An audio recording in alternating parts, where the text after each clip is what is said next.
So my third concurrent video relates to, now this is a difficult one, as I said, that there are things that have been in the offing for quite some time. Wavy line effect, spin back to May 2023. Election day comes, and in the 35 seats at North Warwickshire Borough Council, the Conservatives win 17, which is not enough for a majority. Labour win 15, 32, and 3 independents. Except it turns out there aren't 3 independents, there's 1 independent and 2 that are known as the Dordon Independents. They form a group. We did have a discussion as to whether we could form something and actually use that to influence the running of the council to the benefit of all. And my attitude to that was that the Conservatives only needed one of us. Therefore, we were all potentially at risk if we allied with them, that you ally with the weakest party because you have the most leverage. Their attitude was they couldn't form any kind of arrangement with the Labour group because they'd just beaten 2 Labour councillors in their ward of Dordon. So I did point out that actually no one had voted for Conservative in Dordon because the Conservatives didn't put anyone up. But the reason why they didn't put anyone up, well, you're beginning to see how this is going to lie. So there was a motion at the first council of the year because the Dordon Independents were very, very big at concerned about the level of potential development for housing that was going to take place in their ward. Understandably, not going to criticise that. And an awful lot of sites had been put into place in the local plan that was put together that allocates almost like approved house or almost approved status.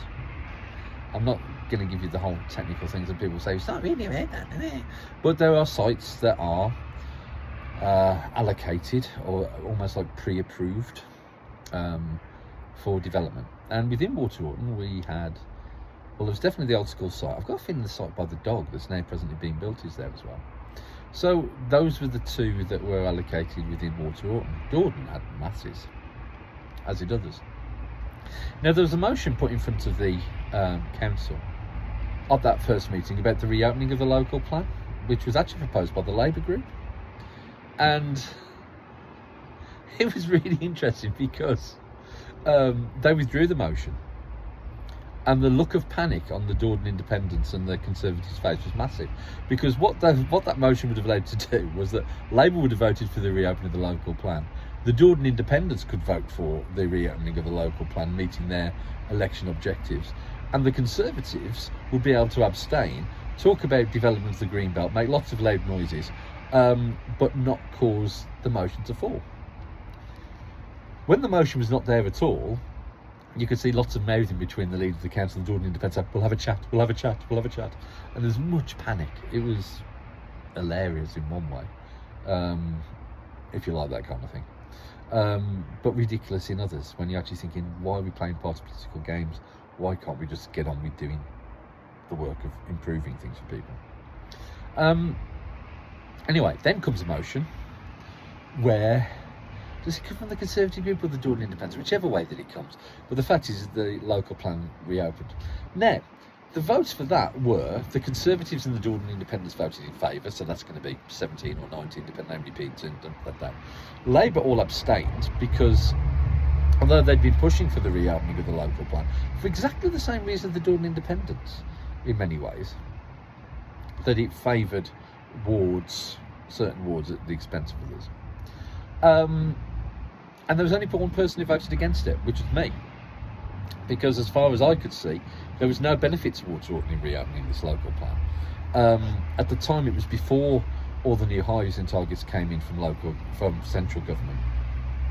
So we could just, we were all right, and the reopening of the local plan would do nothing to assist this village.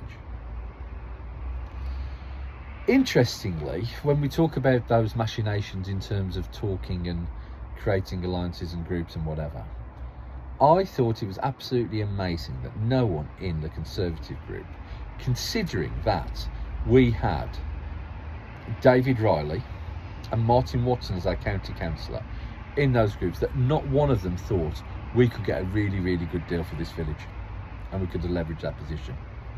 No discussion on that whatsoever. No forthcoming. And I laid that door open to at least have the discussion. But there's never been any discussion in relation to that. So draw your own conclusions there. So that was the situation, and the vote for the reopening of the local plan took place and it went through. The first stage of that effectively now is a call for sites. And I was given last week preliminary notice of all the sites that have now been put forward as part of the next local plan. Now, I don't want to set the hairs running. I don't want there to be a lot of alarm. This is very much the first stage. But suffice to say, this village is completely surrounded by sites that are going to be considered for inclusion in the local plan. Massive, massive sites. And this was always going to be the case. Always going to be the case. Now, that's not to say that they'll go through, and I will be seeking your voice. I'll be seeking your feelings on this matter. The concerns that I've obviously got, I'm not against housing per se, I'm not against development per se, but what I feel is that we need to see a comparative increase in the infrastructure that's around this village, which is creaking in terms of all kinds of different aspects. So we need to see that there is going to be the level of investment that comes from here, and we aren't just going to be milked or exposed or cast upon the altar of elsewhere. I would ask that the consultation, which is probably going to be going live from the 18th of November, and I will be posting links to that as soon as I'm able. That will be discussed at the meeting of the Local Development Framework, which takes place this Thursday. I am not on that board. It's on this Thursday or the Thursday afterwards. I'll have to go and check actually. I am not on that board, but I will be in attendance, and I'll be making the point clear. I'll also be making the point that I voted against it, and exactly for these reasons, is that the sites were as they were, and that was meant to be the sites that need to be there by 2035. If they had been invested as such, then we would meet all of our targets. The fact is that the sites within the village are the ones that are in progress here. That's not being replicated elsewhere. I will also make sure that the narrative behind the creation of this is maintained, because there have been changes since and diktats from central government and so forth, but they're not the reasons why this was done. They are not the reasons why this was done. So if anyone goes and points out saying, we're doing this, but it's not our fault, we're doing this because of these changes in the local central government, there is a word for that. It begins with B and ends in Ollocks. Because the reasons for this creation of the local plan and this iteration of the local plan is for people to maintain control of the levers of power within North Warwickshire. For whose benefit? That's a very good question. For whose benefit is it that they maintain the levers of power and control? Because I tell you for nothing, I don't think it's for the residents.